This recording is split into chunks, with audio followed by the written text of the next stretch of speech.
A text came at 8:47 sharp, short, casual, like it took her no effort to send. "Don't wait up, might be late." That was all. No heart, no emoji, nothing warm. Just cold words sitting on a glowing screen. I stared at it longer than I should have. Something about it didn't feel right. Too brief, too distant. For months, little red flags had been stacking up. Missed calls, work dinners, the faint trace of a man's cologne that wasn't mine on her scarf. But every time, doubt whispered, I silenced it with excuses. "She's just tired. She's under pressure. You're overthinking it, Jake." Except this time, when those 5 words appeared, the last thread of denial finally snapped. I typed back before I could stop myself. "Hope you and Mark have fun. Send." 2 minutes later, the screen lit up again. "What?" Then another. "Jake, what are you talking about?" I didn't reply. The third came in all caps. "Where did you hear that?" And right there, I knew. She wasn't confused. She was scared. I left the phone on the counter, its blue light fading against the quiet hum of the refrigerator. For a moment, I just stood there, frozen between anger and disbelief. On the table, 2 wine glasses waited, untouched. Dinner was ready, her favorite. A surprise, because she said she'd had a stressful week. The irony cut deep. The phone buzzed again. Another message.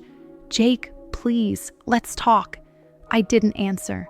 Instead, I grabbed my jacket and walked out. The night air was cold, sharp, the kind that makes everything too clear. My steps echoed on the pavement as I wandered down our street. Mark, her new coworker. She mentioned him often, almost casually. "He's funny," she'd said once, a little cocky, but harmless.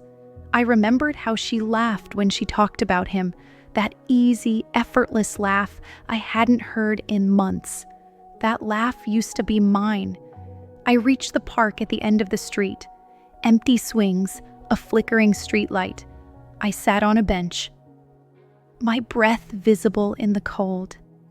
And the phone buzzed again. A call this time. Her name lit up the screen. I let it ring once, twice, 3 times, then answered. Her voice trembled. "Jake, please, I can explain." "Explain what?" I said quietly. There was a pause. "I don't know what you think you know." I almost laughed. "Come on, Lily. You think I'm that blind?" She exhaled sharply. "It's not what you think. He's just a friend." "A friend?" I echoed. "The kind you work late with 3 nights a week?" Silence. Then, her voice cracked slightly. "I never meant for it to." She stopped herself. My stomach sank. That pause said everything. "Meant for what?" I asked. Her answer came out small. "It wasn't supposed to go this far." And in that moment, everything fell apart. Quietly, completely. The silence between us stretched long, heavy, like the moment before glass shatters. "How long?" I asked. My voice barely sounded like mine. A beat, then so softly I almost missed it. 2 months. I closed my eyes. 2 months, 60 nights of pretending, 60 mornings of lies. Why him? The question came out before I could stop it. She hesitated. When she spoke, it was a whisper. He listened. He made me feel like I mattered again. That one hit deeper than I wanted to admit. For a second, I couldn't breathe.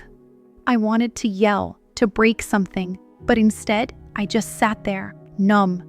"So what was I doing all that time, Lily?" My voice shook now. "Just taking up space?" She started crying. "Jake, please, I'm sorry. I made a mistake. I don't even know what I was thinking." But she did.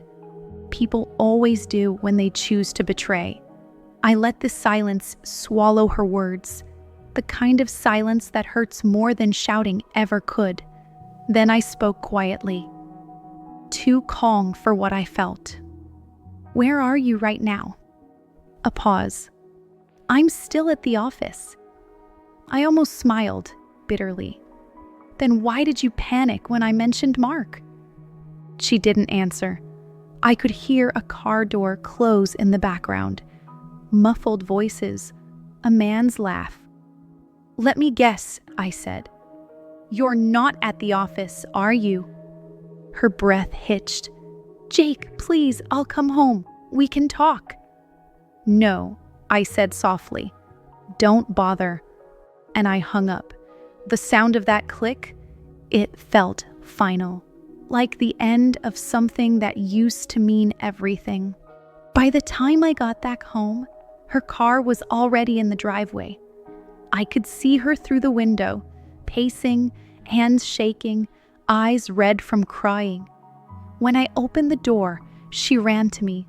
Jake, please, I'm so sorry, she cried, reaching for my hand. I stepped back. Don't. Just that one word, and she froze. Her face was pale, trembling.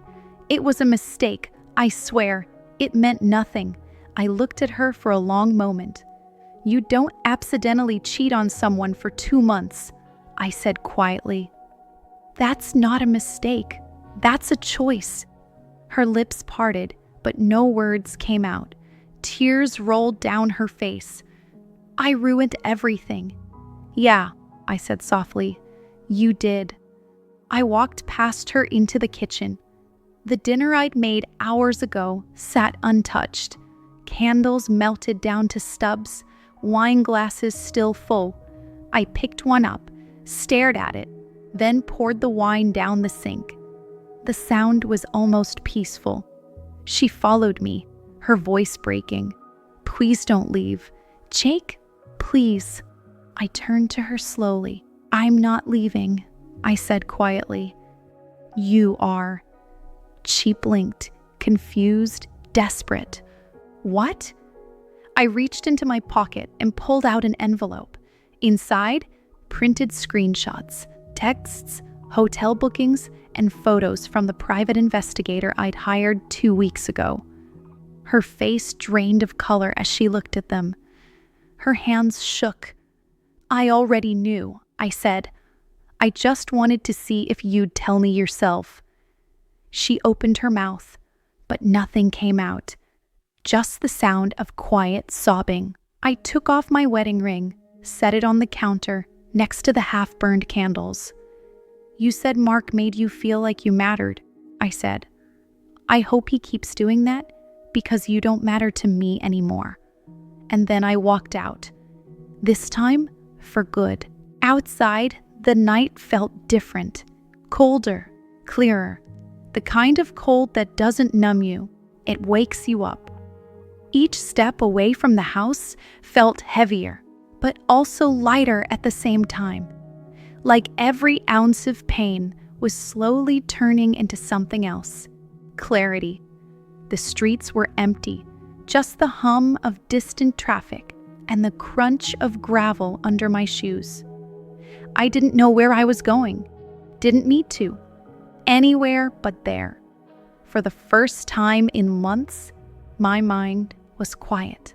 No doubts, no excuses, just silence.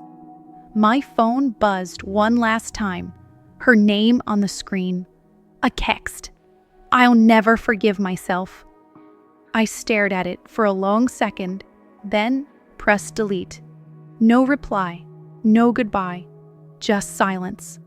Because sometimes, silence says everything that's left to say. I looked up at the night sky, the same stars that once watched over us, and for the first time, they didn't feel cold. They felt like freedom. If this story moved you, don't forget to subscribe to The Mind Unlocked, where real emotions and powerful stories come alive. Hit the like button, turn on the notification bell, and share this story with someone who needs to hear it.